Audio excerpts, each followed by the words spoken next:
Right, welcome back. Quick overview before we can continue on.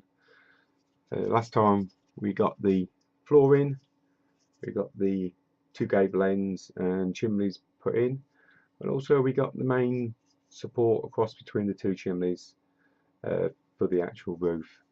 Now on my last video we said we're going to alter the plans a little bit, which the plans are going to be altered, as I said. Start off with, I'd like to say thank you to everyone for all their comments on the last video. Had some nice comments as well, and also some very helpful comments as well. One gentleman suggests that I start using some basswood, which is like the shipwrights modelers use, which I'm looking into, which seems to be a very practical solution because I can still keep to scale, and also it's going to give me plenty of strength. So I think future builds, especially with floor spans this big, I think I'm going to be using some real wood, more as a very fine skeleton, just to give it structure, and then still to use the balsa wood. There is a slight price difference on it, but that's the way it goes. Anyway, moving on here. Now, plan for the moment is I've got a largest piece of balsa wood cut as a good span, just to strengthen things up. I'm also going to be putting in a turn it that way. Can we see it? Well, it's on top of each other, so you can't really see it. Another piece in that spans the full length of the roof. Now this is actually in a roof. If you ever look inside of, get up inside your loft, especially if it's a older building, this runs from side to side. This actually holds the well, your roof trusses. The actual roof trusses that will actually sit on there like so. That's slightly bigger than to scale, just as a little bit of extra support. Now I'm gonna go with all the individual roof trusses for the simple reason is I'm hoping once I get these two bits in and actually get this back bit done in a, well, it would be two strips of full board, get them glued in, that's going to make it all nice and strong. Because on the inside I would still like to be able to do some damage work, i.e. maybe some of the plaster, the lath and plaster showing, or even the hole through it. I'm not quite sure, but I'd like to keep options open, especially for damaging. So I'm going to do it in the individual trusses. I'm also going to line the board out in a plank fashion, even though it's not individual planks, just so it gives me an option of inside here if I want to do lath and plaster, which I'm not quite sure yet. I think resolve one problem at a time. I think that's the best way. So that's what I'm going to do. To kick off with, I'm going to get these two bits positioned and glued in, and then I should be back in a few seconds. Right, we've glued the base beam in right the way across. Now that's glued to all the joists right the way along, which has made it nice and stable. And also I've put in two of the trusses, one either end, so I can get this the other support beam, so I know where it, so it touches. It's not actually glued. I'm going to leave it unglued, and what I'm going to do is when I finish putting all my trusses on, I should go along then and just make sure it's tight against it and then glue it. So I'm going to leave that like that. Angles of the dangles. Lots of ways that you can work your angles out. There's no wrong way, there's no right way. I've argued with people over this. As long as you get the angle that you require it doesn't matter. You don't have to get slide rules out. I don't like getting too massively technical when there is a easier solution. The way I got my angle, I put a piece of wood down the side by the chimney, like so. I put my other piece of wood on this angle, pushed it up and marked it on the other side. You have then got your angle at the top, which will fit each time. I measured it out and then I cut one piece, made sure it fitted correctly all the way along, and then I just cut every piece to that. Slightly longer, because the simple reason is as I'm going along I will individually glue these, so if it needs a little bit of trimming just to make the angle sit correctly, that's what I do. You can do it whichever way you feel comfortable. Like I say, I always like to try and not do over technical. I don't like to get protractors out and slide rules and everything else, because there is always an easier way of working an angle out. That bit I leave to you, but that's the way I find my angles, is by scribing from the actual piece itself, like so, putting my wood up and then scribing on the other side. Very simple, very straightforward, and every time it will fit. So what I'm going to do now is, instead of blathering on about angles, making it too technical, I'm going to get all these cut and I'm going to start getting them glued in on each one all the way along. I will come back in a few minutes when I've got so far, just so you can have a little look, and I'll just keep going until we get it done. As promised, halfway through I said I would pop back and let you see what's going on, and there we go, and I'm very pleased with it. I'm extremely pleased with it. It's going, touch wood, extremely well. It's all dropping in very nicely, actually. That's about as much as I can say.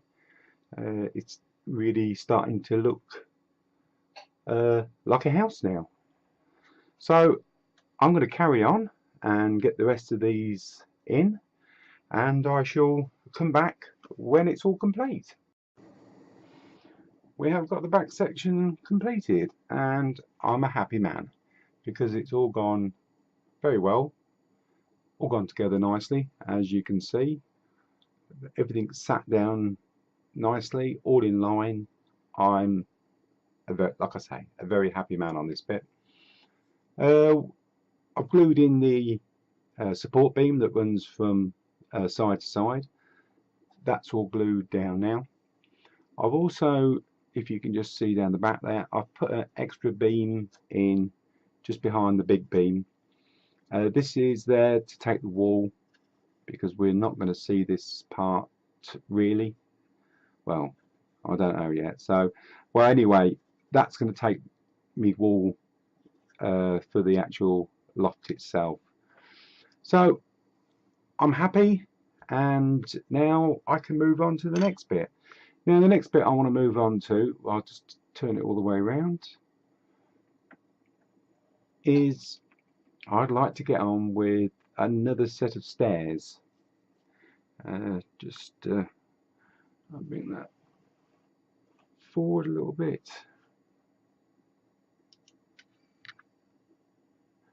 The autofocus do its business. Right, now I want to put a set of stairs in here. I'll get a pointy stick, I think. Put a set of stairs in here. Now I've already got a set that I made up just to make sure that the set would work for the bottom here. Now I can actually use these. I don't want to waste them. I've made them.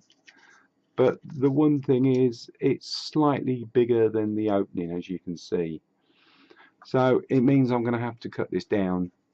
That's going to be very, very easy done. Just draw a line to the size, run a pencil mark down there, and then just with a little saw just cut through it. That will be a very easy task to do. So I'll be using them up for the stairs, and also I got this left over from when I was doing the lath and plaster.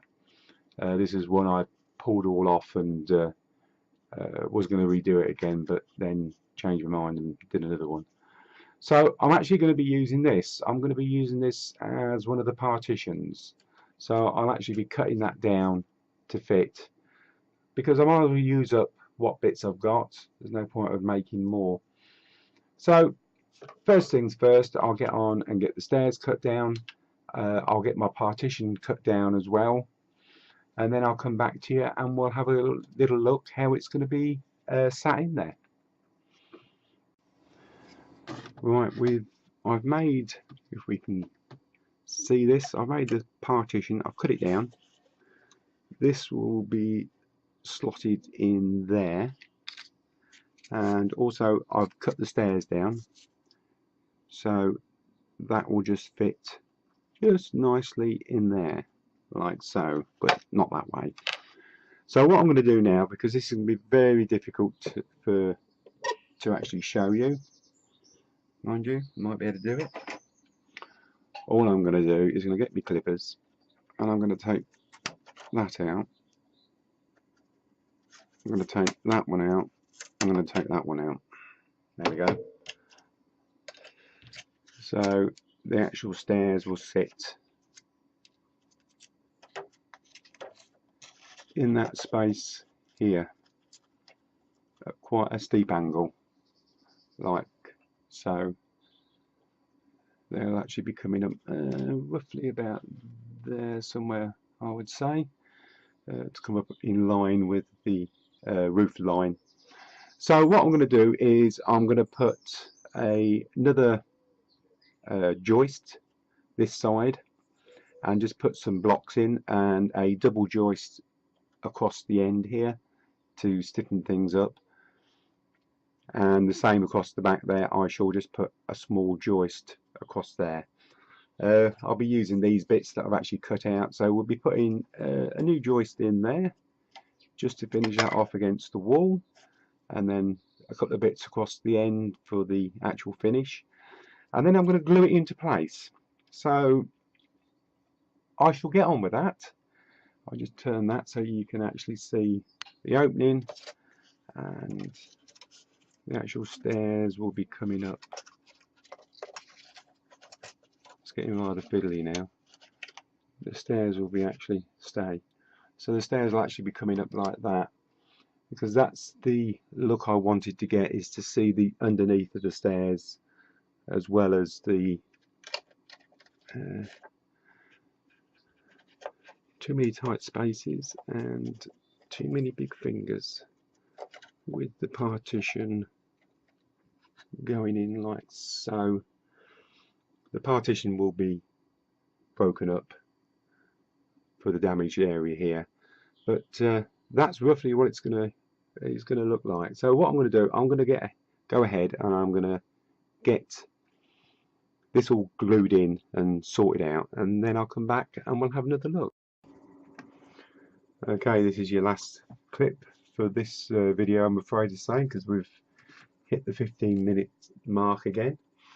Right, I've given it a coat of burnt umber and a coat of black wash. I'm going to give it a coat of light grey just to give it that silvery old look, which I shall be doing in a very few minutes.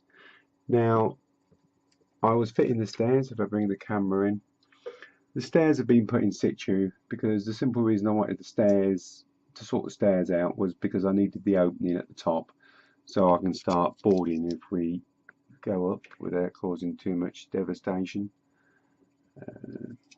As you can see, I've got the opening at the top here now.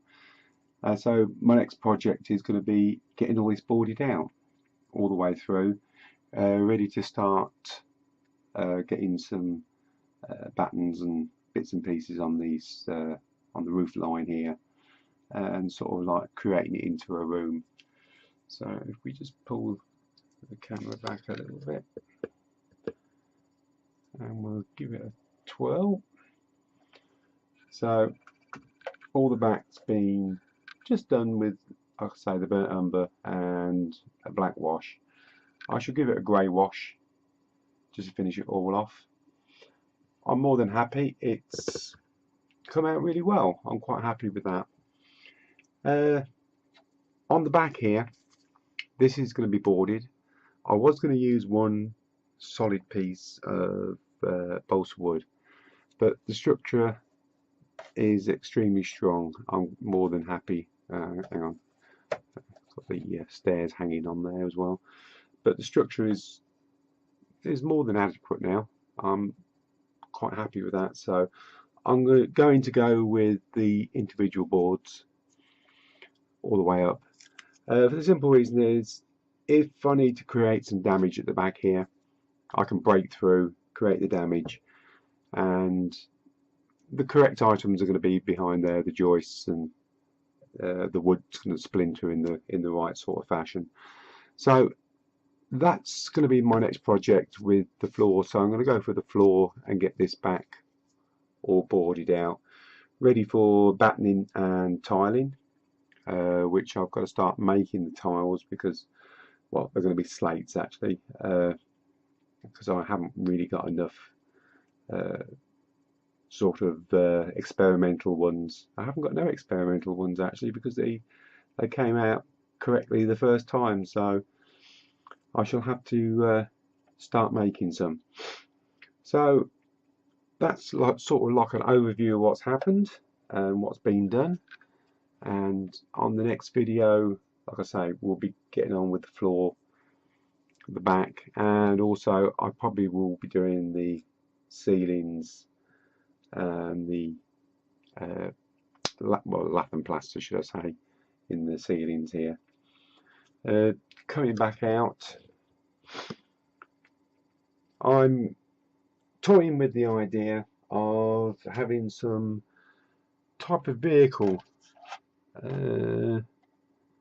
reversed into it. I don't know if you can see that properly, but I'm thinking about having something, some destroyed vehicle, damaged and part in, part out. Simple reason is I want to try and keep as much of this roof line as I possibly can, and to get the dormers in. And if I do something like this with a vehicle reversed into it, I can keep a lot of this roof line, just do slight damage to the actual roof itself. Also, I mean, there is going to be some figures and that put onto this, because I am going to complete it as a diorama of some description. Not sure really on what sort of ending it's going to be, but it's going to be finished off as a diorama, and so I probably will have troops, different, you know, snipers, and maybe it's a machine gun crew. I really like the idea of some knocked out vehicle, part in, part out, covered with hardcore and stuff like that. What do you think? If you think differently, leave me a suggestion in the box, and we'll have a look. And if we get enough of the same suggestion, well, I'll do a collective, and I'll go with what the majority say. But they're the lines I'm thinking about. So this is a little bonus video for you, because it's Tuesday night actually, and I don't normally get on to doing anything on this little project until the weekend, but as I've been waiting for materials, I thought I would do some. So you have a bonus video for Wednesday, and there'll still be one at the weekend. So I'd just like to thank you very, very much for joining me, and hopefully we'll see you on the next one. Thank you.